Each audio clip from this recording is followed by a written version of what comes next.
A lot of this isn't going to make sense to you, and I'm sorry about that. I'm just going to start at the beginning, with the house.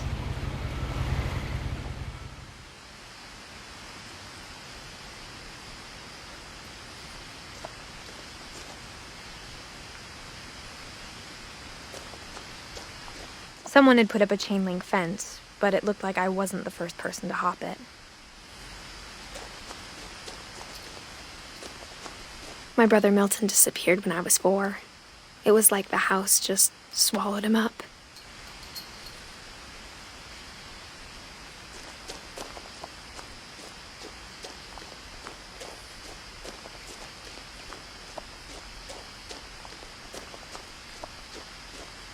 I lived here until I was 11, but I wasn't allowed inside half the rooms.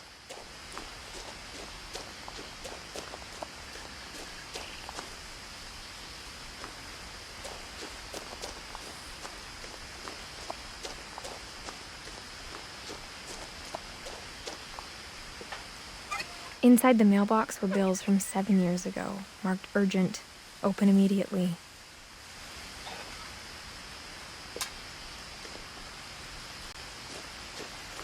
I hadn't been back since my brother Lewis's funeral.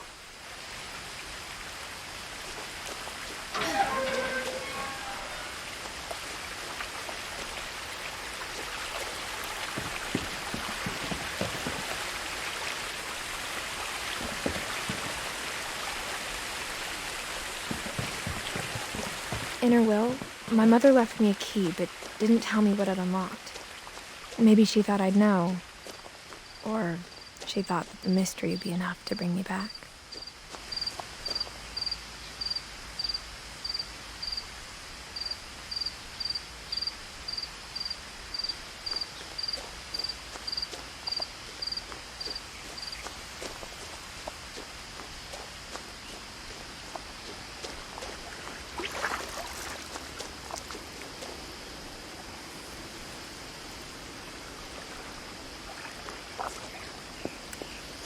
The truth is, even after I inherited the house, I never thought I'd come back to it. But now I had questions about my family that only the house knew the answers to.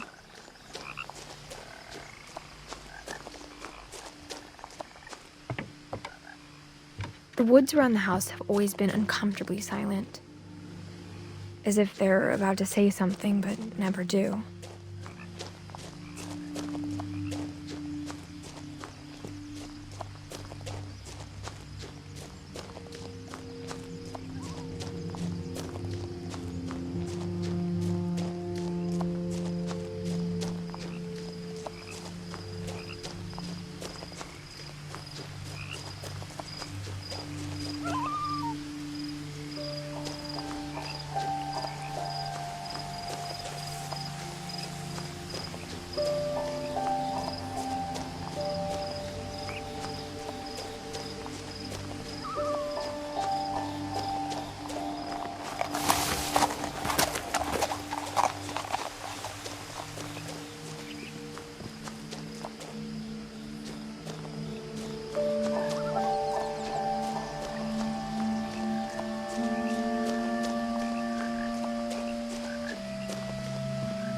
No one had driven this way in a long time, but I saw a few hoof prints.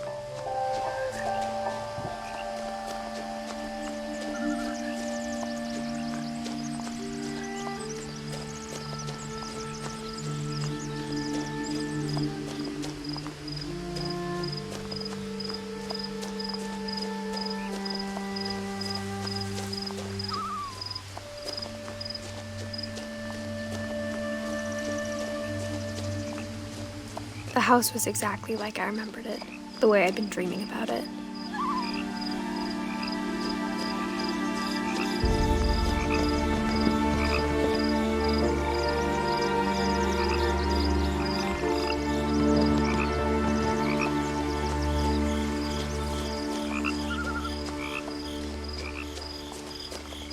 As a child, the house made me uncomfortable in a way I couldn't put into words.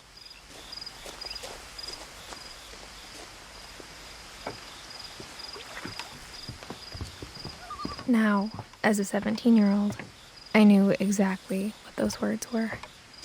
I was afraid of the house. I hoped the key might unlock the front door. It didn't.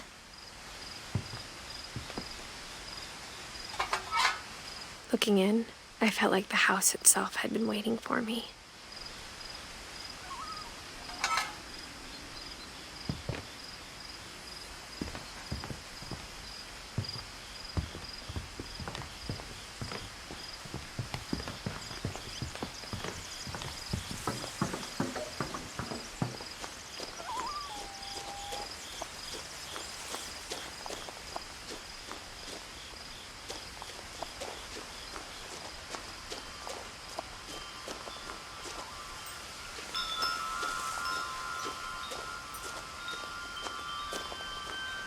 The house felt like it had always been here. Even the swing set was older than my mother.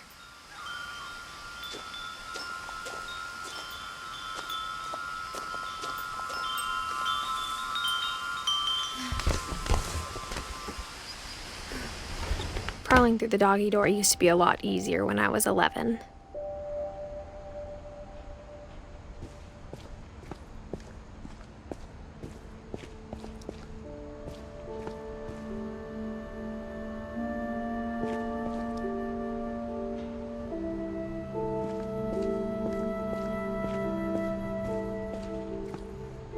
The power had been turned off the night we left. For the first time in years, I felt like I was home. But instead of a family, there were just memories of one.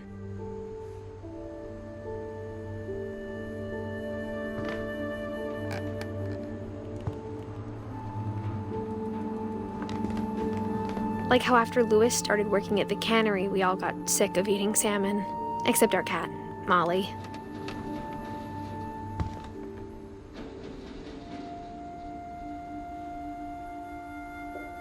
Or how only one restaurant would deliver to our house, so we had Chinese a lot.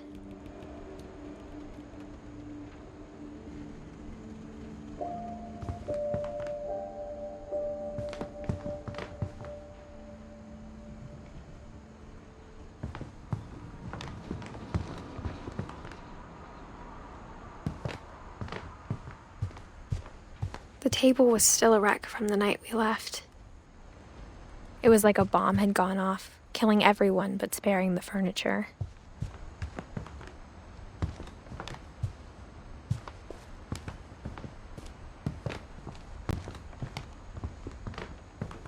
My mom was the only one of us who could imagine Great-Grandma Edie living in a nursing home.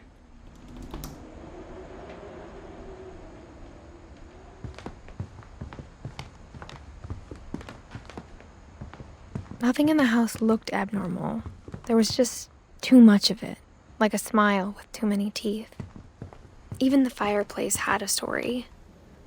Edie told me the bricks came from the original house, after it sank.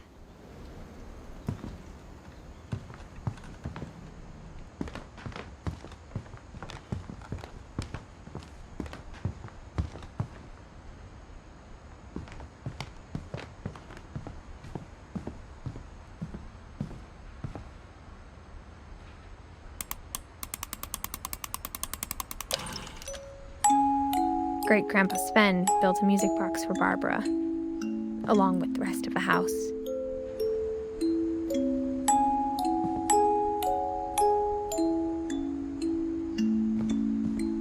Mom always told me to stay out of the basement, so I wasn't too surprised when the key didn't fit.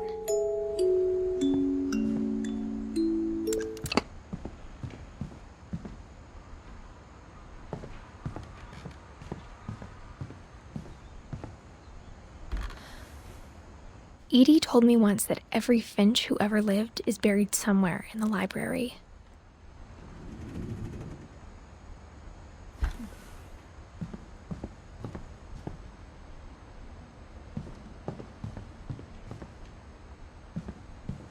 My mom wasn't much of an optimist, but she never stopped believing that my brother Milton was alive.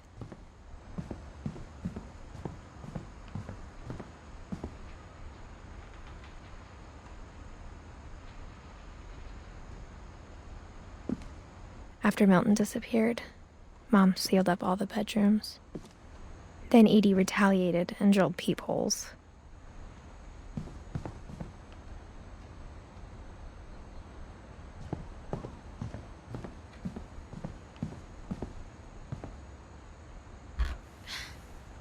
Molly always seemed like a girl I could imagine being friends with, if she hadn't died in 1947.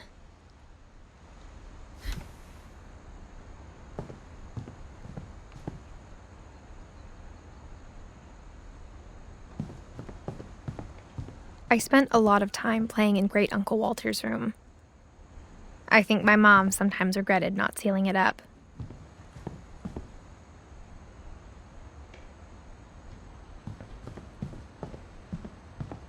Lewis told me there were secret passages, but I never believed him.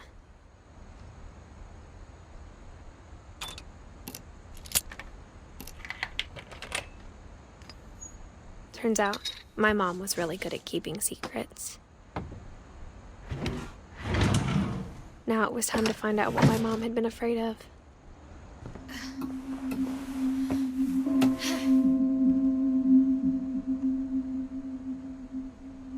From the paintings on the wall, it was clear my brother Milton had been here before me.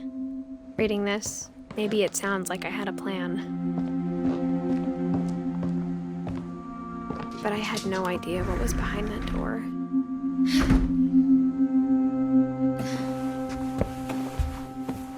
Just like I had no idea where all this was gonna lead.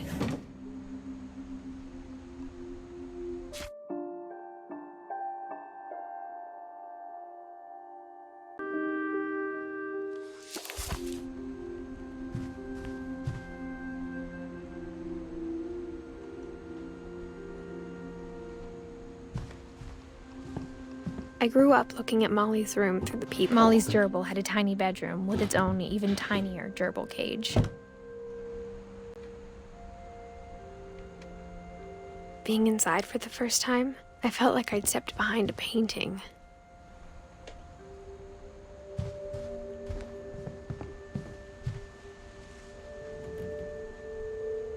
I got the sense Edie had spent a lot of time here, before my mom sealed the doors.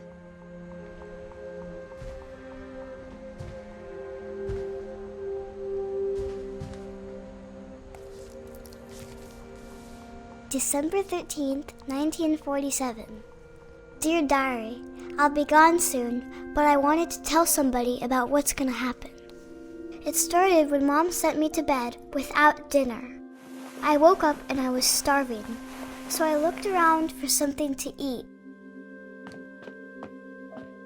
The gerbil food was dry, but I didn't mind it.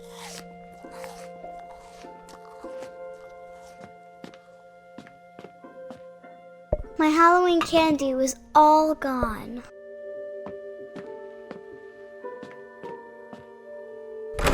Mom, can I come out now? Sweetheart, it's late. Go to sleep.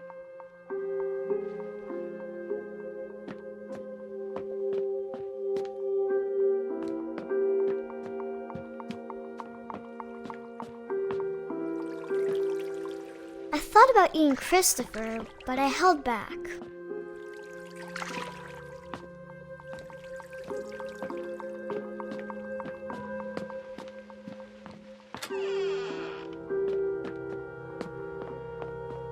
I kept eating and eating.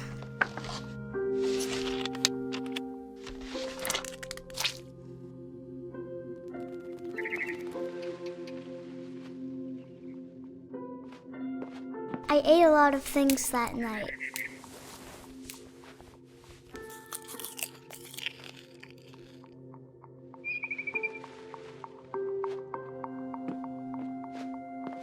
Then I heard chirping outside my window. It was a barn swallow going back to her nest. I reached out for her.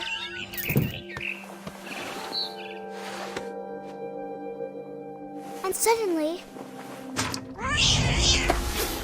I was a cat. I tried to be quiet, but the bird was really scared.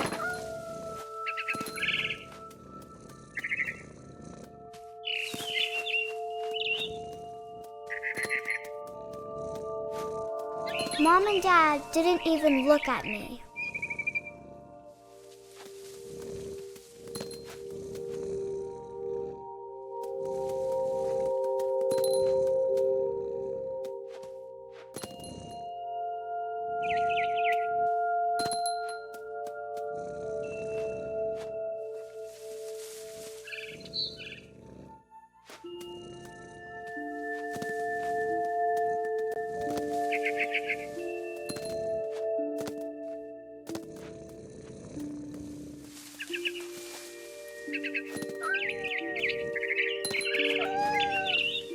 I jumped and I almost got her.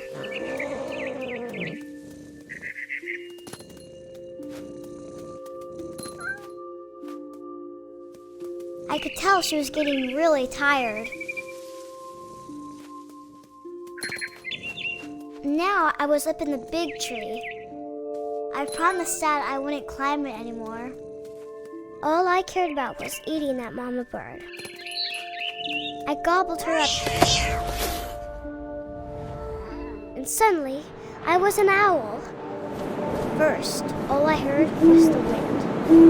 Then I heard little teeth nibbling in the grass.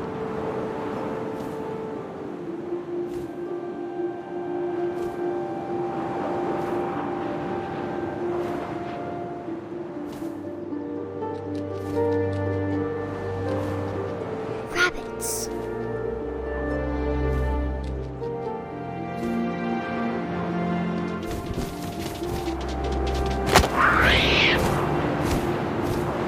I imagined his face looking up and seeing mine through my talons. I swallowed him up, and I didn't chew one bit. Then I flew off to find something bigger.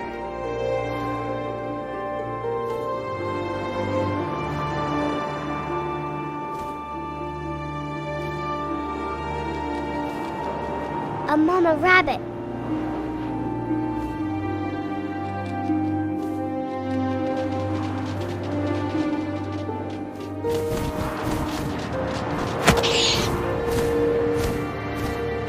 She was almost too big to carry. I started choking, but I couldn't stop eating.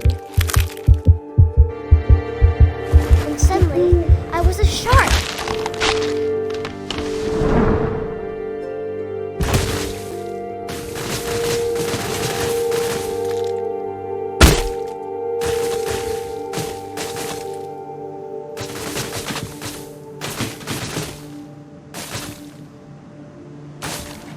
I rolled off a cliff and into the ocean.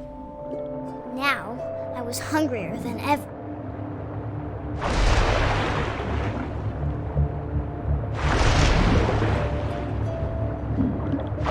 I wanted fat, juicy seals. I tore off her flipper, and it tasted really good.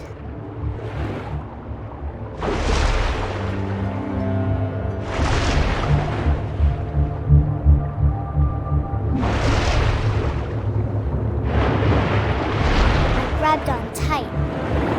When I was so hungry, I jumped out of the water.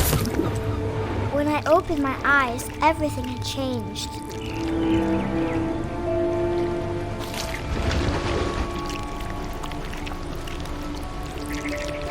Now I was a monster, and I smelled people everywhere.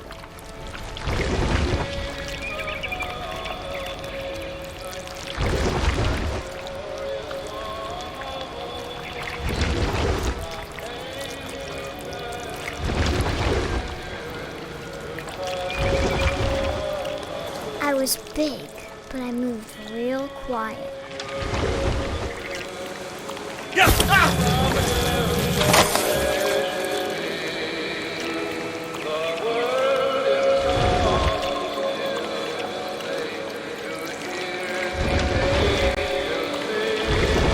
I wanted to stop, but also I didn't.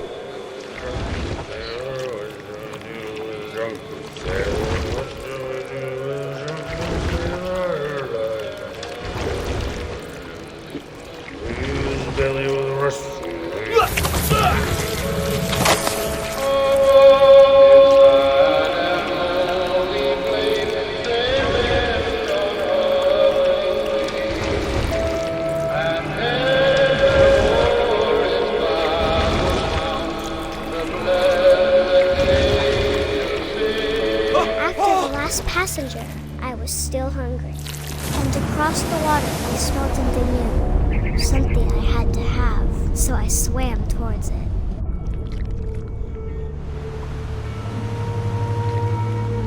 I slithered onto the sand, and the good smell went into an old pipe.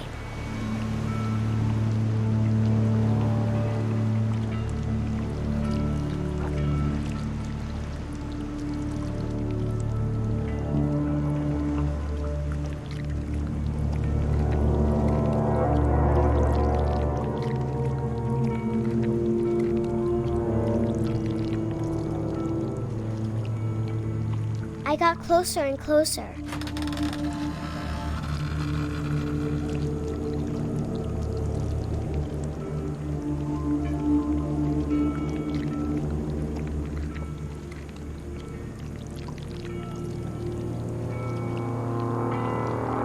All of my stomach started growling. And suddenly, I was me again. I held my breath for a long time, but I couldn't hear anything. I think it's waiting for me to fall asleep. But it's not going to wait much longer. It needs to feed, and we both know I will be delicious.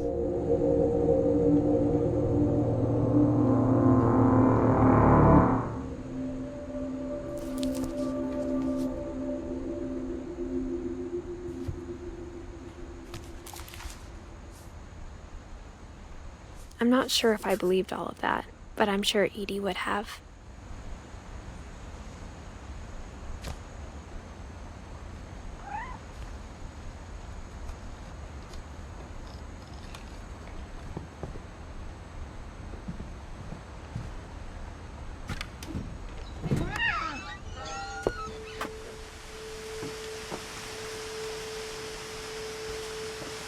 This will be obvious later, but my mom never told me any of these stories.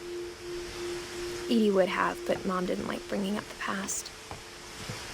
Though, when we adopted a stray kitten, she was the one who named it Molly.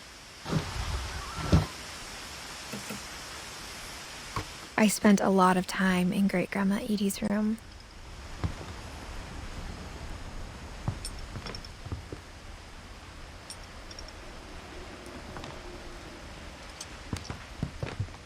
Edie knit me a new pair of gloves every year, just in time to replace the old ones.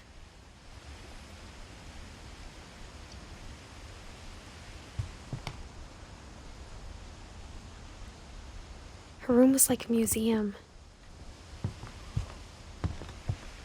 Louis died a week before we left, but Edie had already started to memorialize him.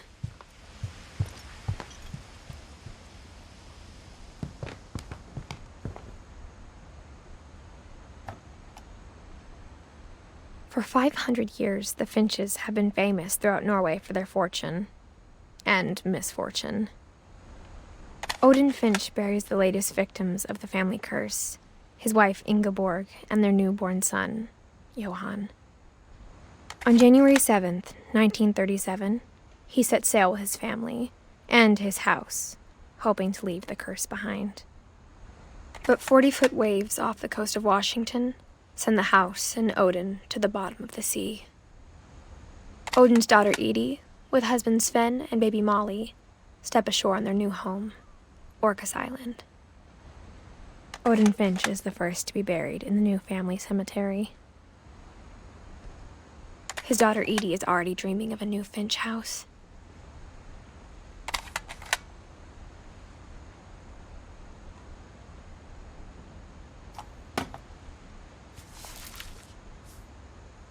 Whatever's wrong with this family, it goes back a long ways.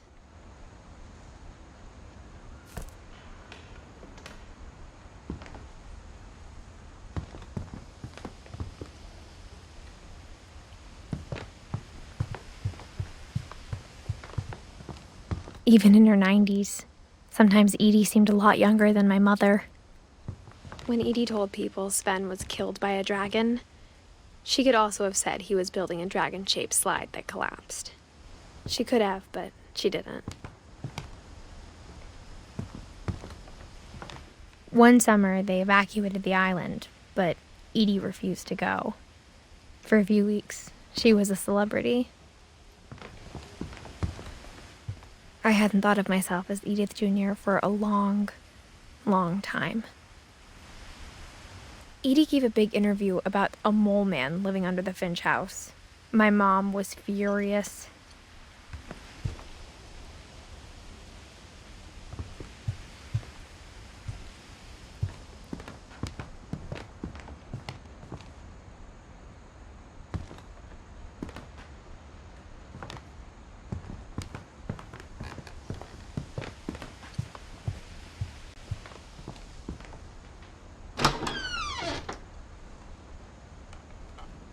The only trace Grandpa Sam's first wife, Kay, left on the house was the pink bathroom.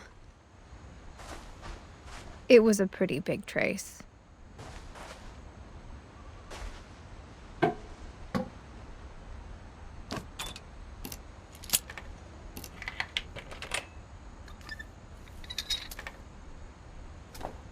There's a secret in this bathroom.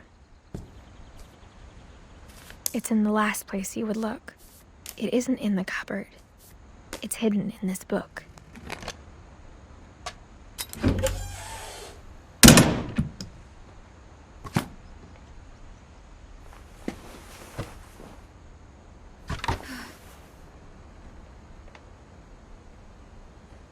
Sven gave Sam an old camera he'd refurbished.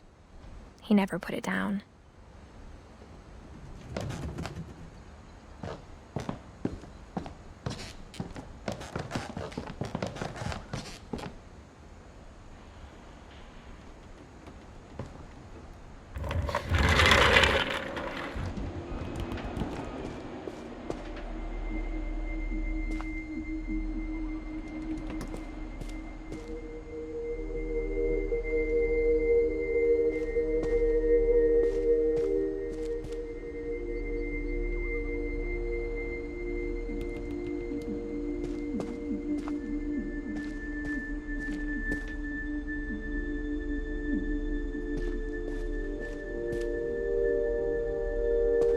I knew Grandpa Sam had a twin, and that he never talked about him.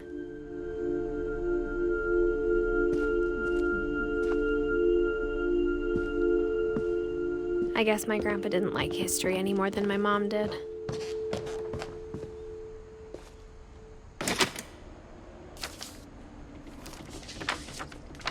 How I Want to Remember My Brother by Sam Finch. The thing I remember is that when he made up his mind, that was it.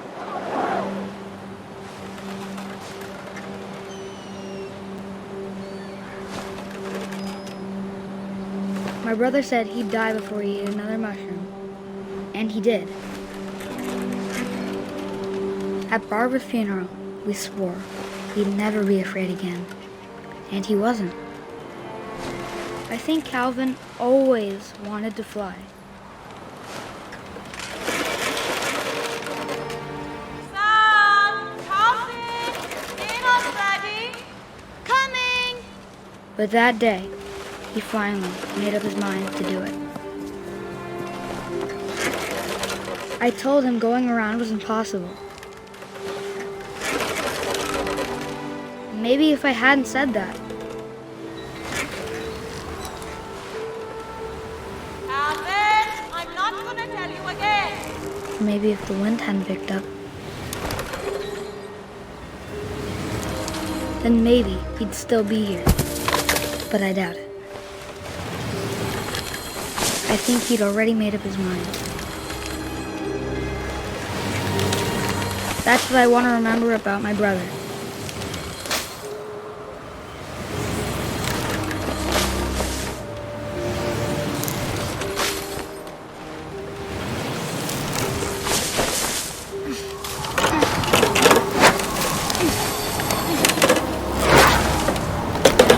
The day he made up his mind to fly. And he did.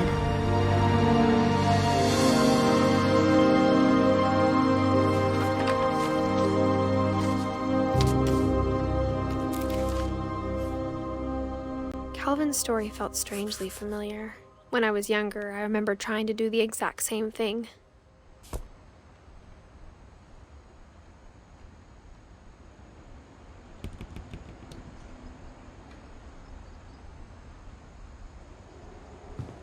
After the funeral, Edie roped off Calvin's half of the room.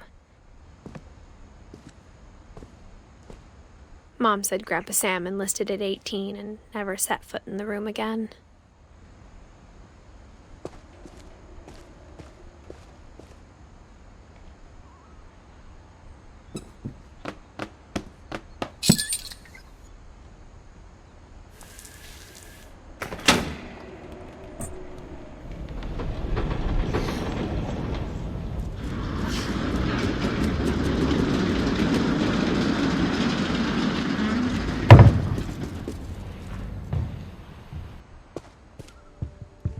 The passages were a pretty tight fit. They'd obviously been built for smaller hands and bellies.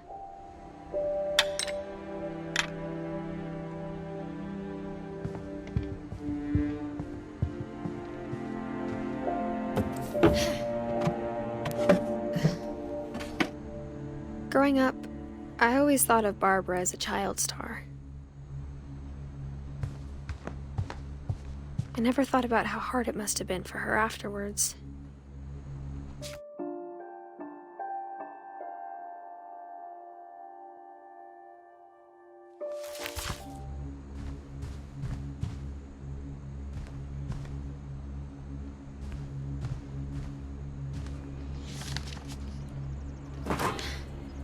Of all the stories people wrote about Barbara's death, I'm surprised Edie saved this one.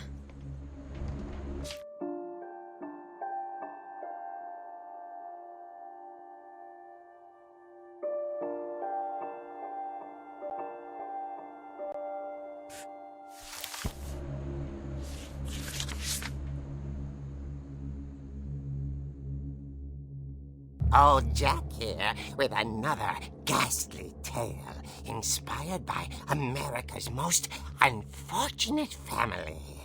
I'm calling it The Surprise Ending of Barbara Finch. As a child star, Barbara was famous for her scream. Now at 16, she was all washed up. A has-been. But in a lucky break, she'd been asked to perform her signature scream at a local convention for monster movie fans. It was just the boost her career needed. Unfortunately, her scream hadn't aged well. Getting better. I think you just need the right motivation. Her biggest fan and current boyfriend, Rick, was about to demonstrate when... Now that was a great scream. It was Barbara's father, Sven. He'd slipped into a table saw and had to be rushed to the emergency room. So Barbara got stuck babysitting her youngest brother, Walter. Her convention comeback was cancelled. Okay, I'm hearing frustration, but I'm not hearing terror. What if I tried... A gang of hoodlums in Halloween masks have been terrorizing Orcas Island tonight. Police are urging residents to... That came from the basement. You're right! Also, I loved your delivery on that. Why is your basement door locked? Because my dad likes making puzzles and secret passages. There's a key hidden in the music box. The secret is to keep winding and winding until finally the key pops out. Thanks, babe. I'll be back in a sec. 20 minutes later, Rick hadn't returned. So Barbara went to look for him, right on cue. She reached for the music box. And as she wound the key, she listened for Rick, but the house was silent.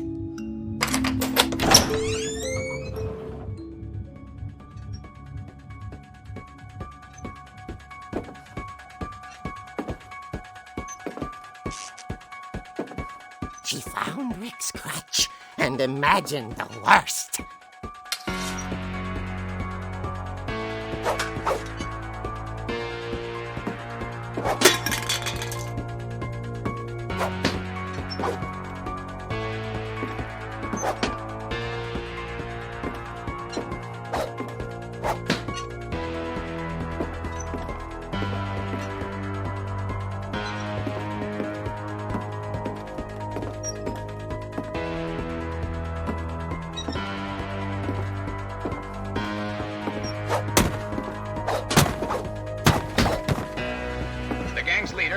infamous Hookman killer, Dr. Carl Hamill, who impaled and then ate his family 10 years ago tonight.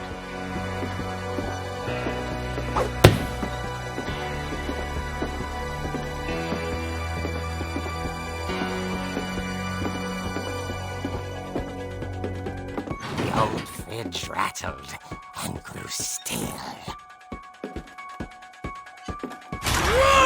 Oh dear!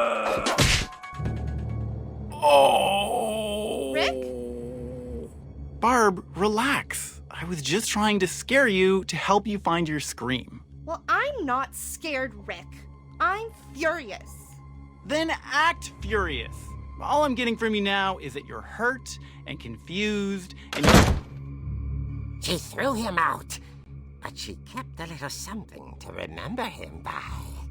Barb, have you seen my other crutch? And she was still holding it when she fell asleep watching the late picture show. Hours later... Barbara! Walter, what's going on up there? Ah!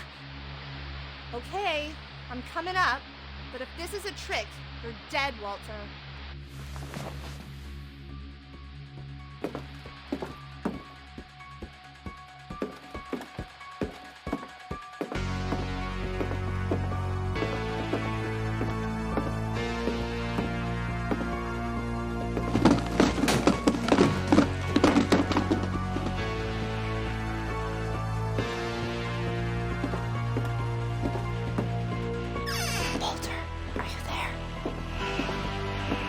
Walter had vanished, but his bedside radio was still on.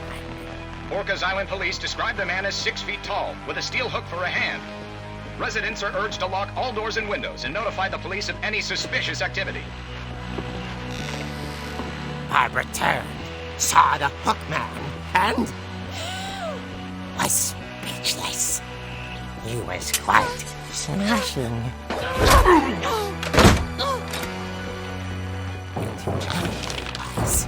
He couldn't get enough of Barbara. Okay, Barbara, there's gotta be another way out of here. That night, she played her part beautifully.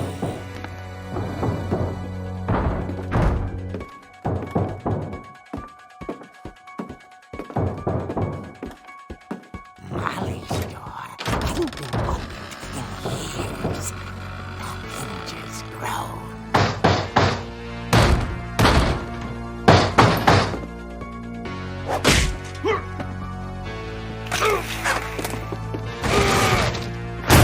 He wasn't moving, but she sensed the story might not be over yet.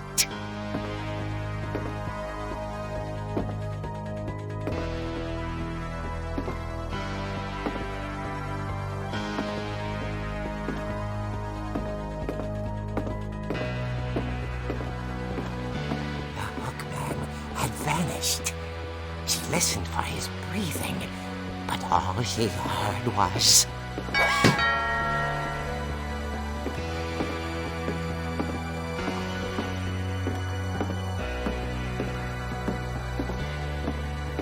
At the door, she heard whispering. It was coming from inside the house.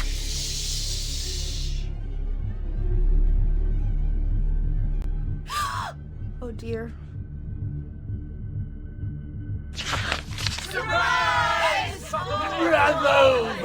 You were wonderful. The monsters had come to surprise her. For Barbara, it was a dream come true.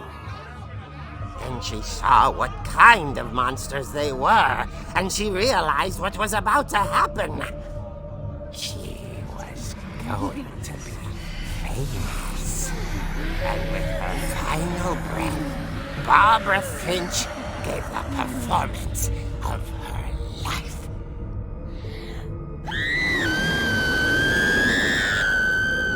I wasn't there myself, but I hear Barbara was magnificent.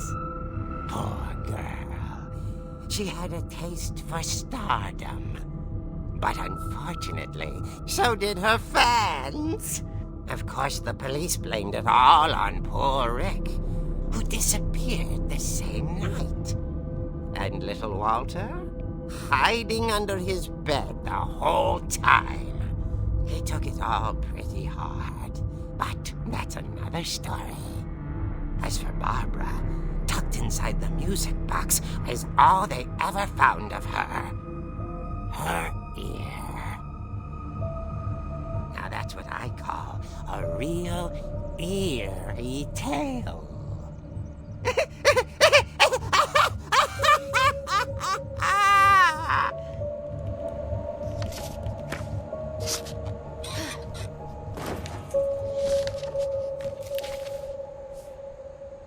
Edie told me all Barbara wanted was to be remembered, as absurd as that comic was. Maybe what Edie saw was a happy ending.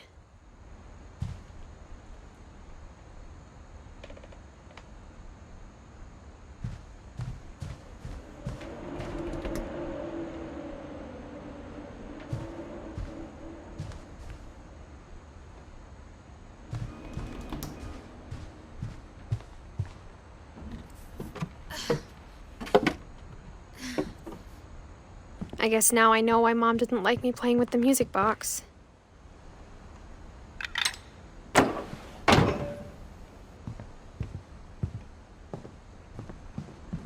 Edie's father, Odin, built the original house.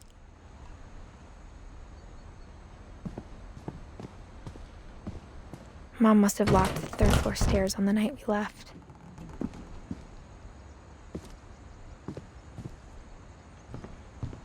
Whenever people ask me about my family, the first thing they always want to know about is Barbara.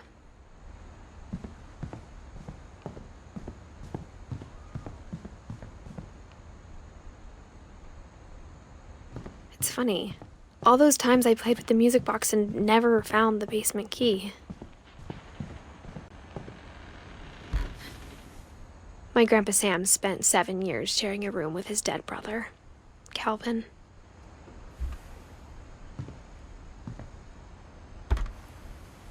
As a kid, I just assumed every house had peepholes and sealed rooms you weren't allowed inside of.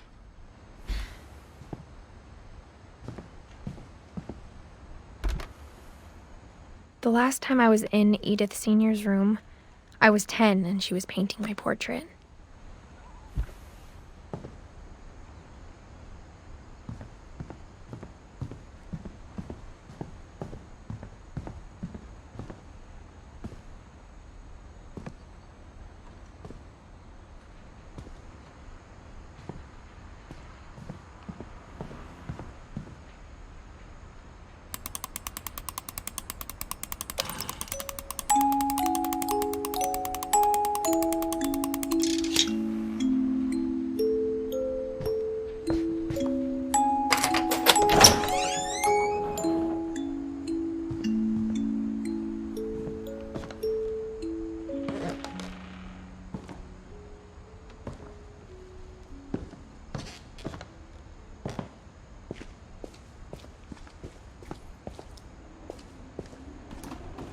Mom said the basement was off limits, unless I wanted another tetanus shot.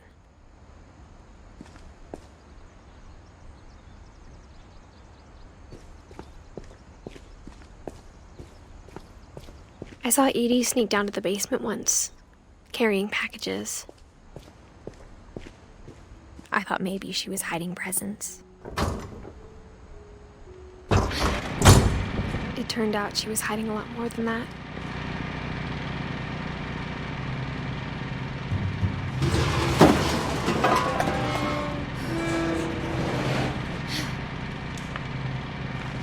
I remember asking Mom once about where Walter had gone.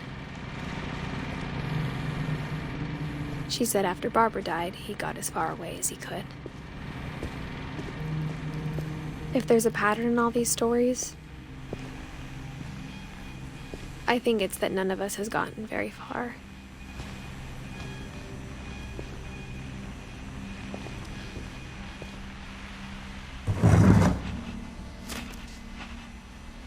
Goodbye, everyone. I can't believe I've been down here for 30 years. On that first day, after the shaking started, I didn't think I'd survive a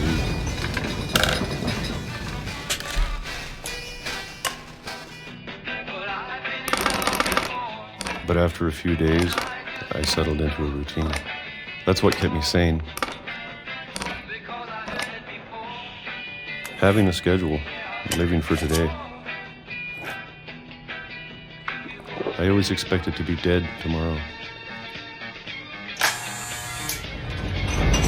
But if you wait long enough, you get used to anything.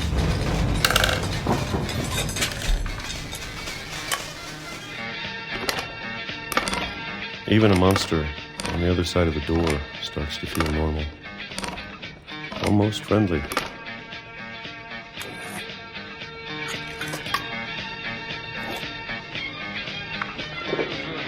And then one day, everything just stopped. Whatever that thing was, it was gone. Maybe it got tired of waiting. Or maybe I just got tired of being afraid.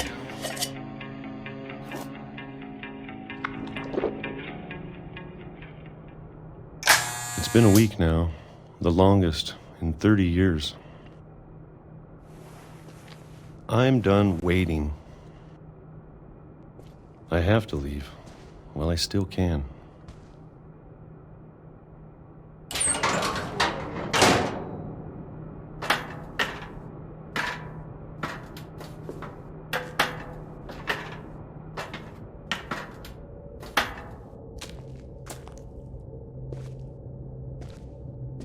I know it's out there, somewhere. Whatever killed Barbara and Molly and Calvin.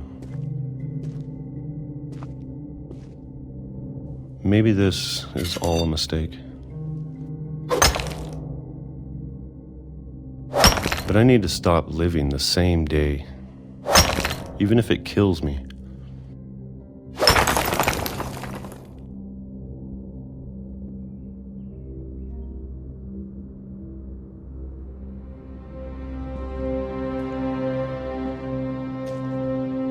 Whatever's out there, I want you to know I'm ready for it.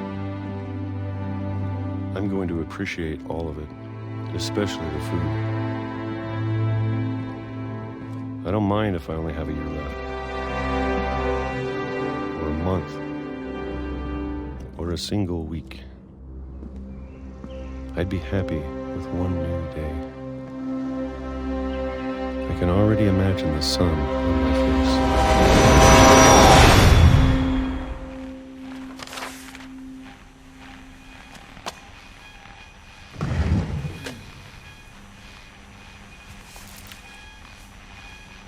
Walter died when I was 6. I can't believe my mom never told me he was down here.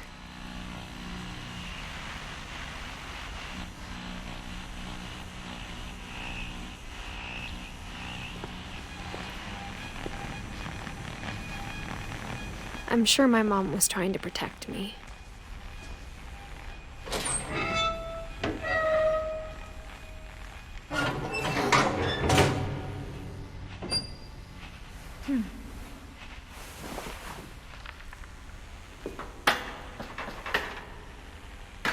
Maybe she was afraid I'd end up like Walter.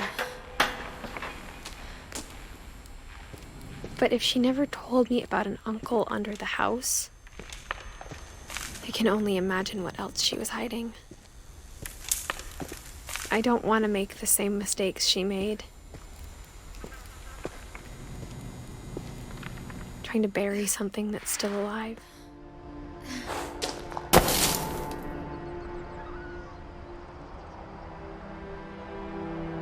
Now that there's only one of us left, or maybe 2, I thought it was time I heard the stories for myself and found out what happened to everyone else. But now I'm worried the stories themselves might be the problem. Maybe we believed so much in a family curse, we made it real.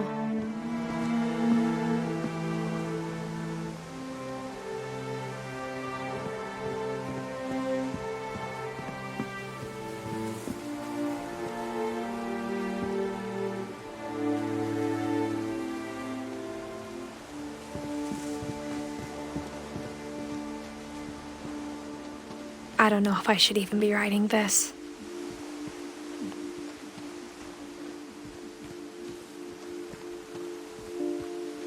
Maybe it'd be better if all this just died with me.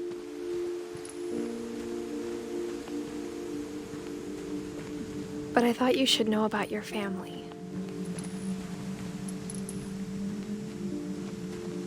And the history you're a part of.